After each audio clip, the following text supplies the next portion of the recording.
Sports movies are amazing. At their best, they can tell accessible, universal stories about competition, rivalry, determination, and overcoming adversity. And they can make people who aren't really sporty care about a sport and briefly understand the beauty, the drama, and the passion others feel for it. One of the best British sports films of all time is Bend It Like Beckham, directed by Gurinder Chadha and released in 2002.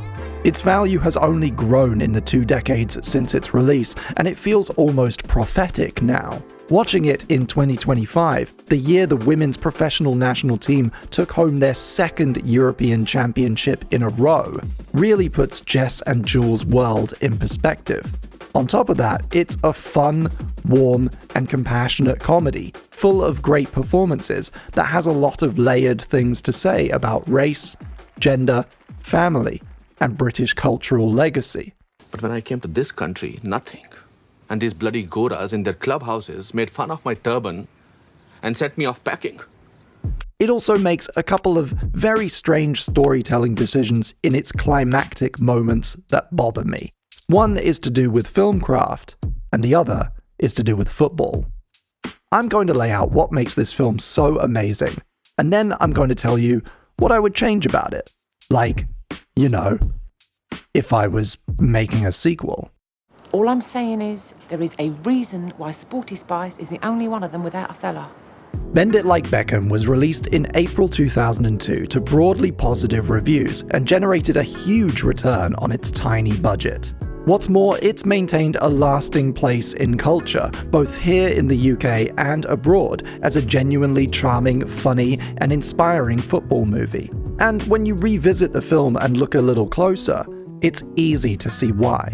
Front and center is Bend It's representation not only of South Asian Sikh culture, but of their community as it exists in the Greater London area. It's presented in detail and with compassion. When we laugh with these characters. And although you might argue on some small details, for example, the framed portrait of Guru Nanak in the Bamra living room is more of a film narrative device than a realistic portrayal of Sikh practice. Overall, the audience is given access to so much Sikh and Indian culture, all the while feeling natural, organic, and in service of its plot.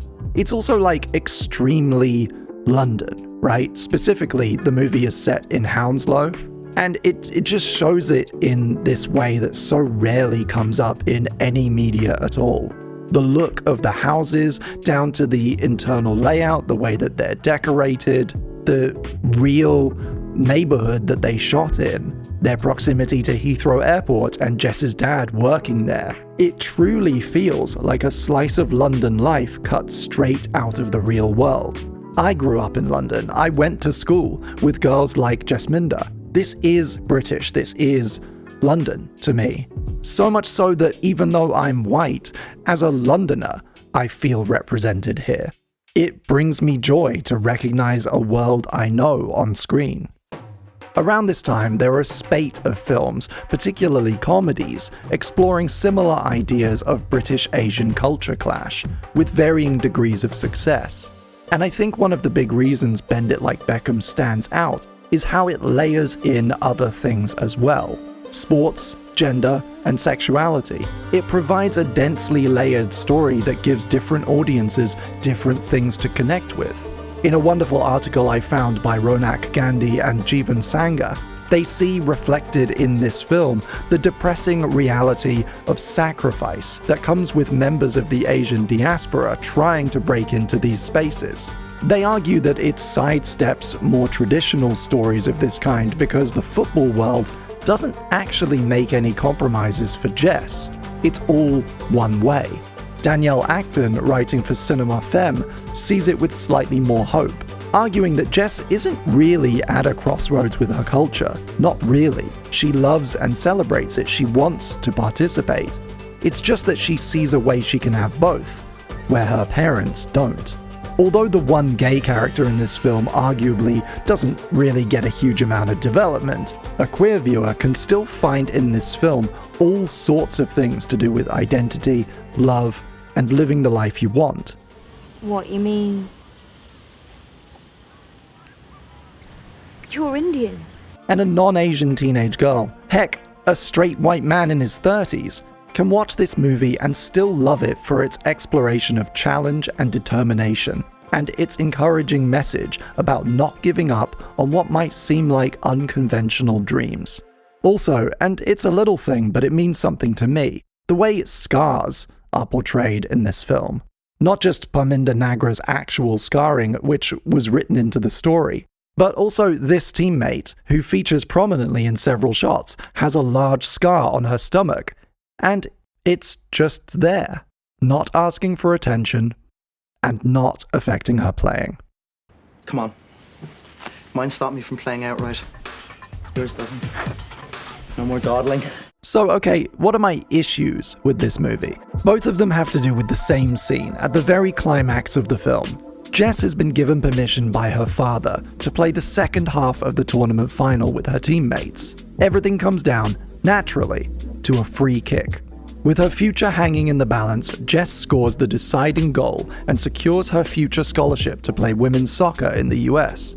In the scene, time slows down, and we see a vision from Jess's POV of the women from her family standing where the defenders should be, kind of disapproving of her in slow motion. This is great.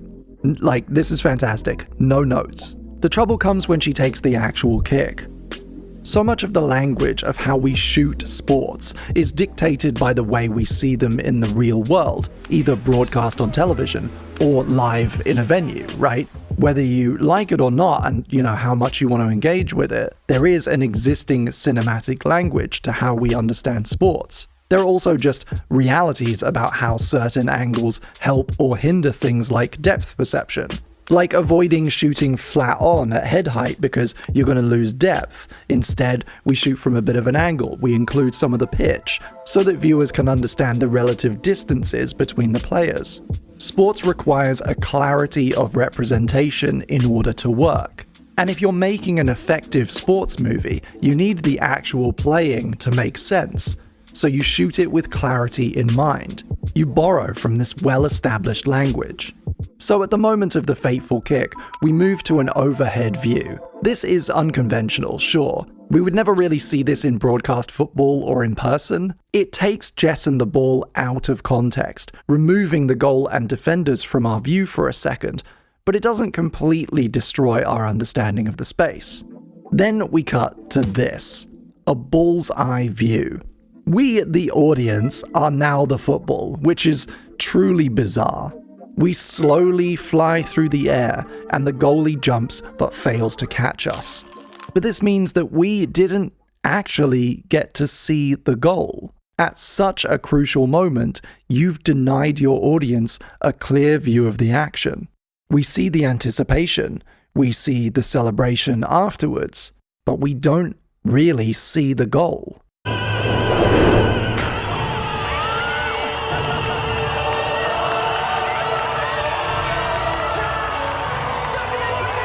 And then there's the goal itself.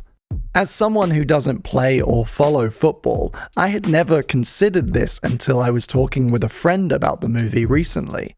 But the goal Jess scores here it's not actually very good. It's a David Beckham masterpiece. One of the things that made David Beckham such an important and valuable player was his incredible free kick record. He was able reliably and under pressure to curve the ball and put it in an extreme part of the net the goalie just couldn't reach, usually a top corner. He could do this again and again with incredible accuracy. It's not just about putting spin on the ball, but making sure it arrives in a specific place as well. From our vantage point, as the ball, we can see that Jess hits more or less the dead center of the goal, at a height that's easily within reach of the goalkeeper. In footy terms, this goal is easy to save. It getting through says more about the goalie's skill than it does about Jess's. And in a movie whose title is Bend It Like Beckham, with a main character whose love for his playing literally evokes idol worship, it would be really fitting for her to score a goal that looked like one of his. She bends it, sure, but she doesn't bend it like Beckham.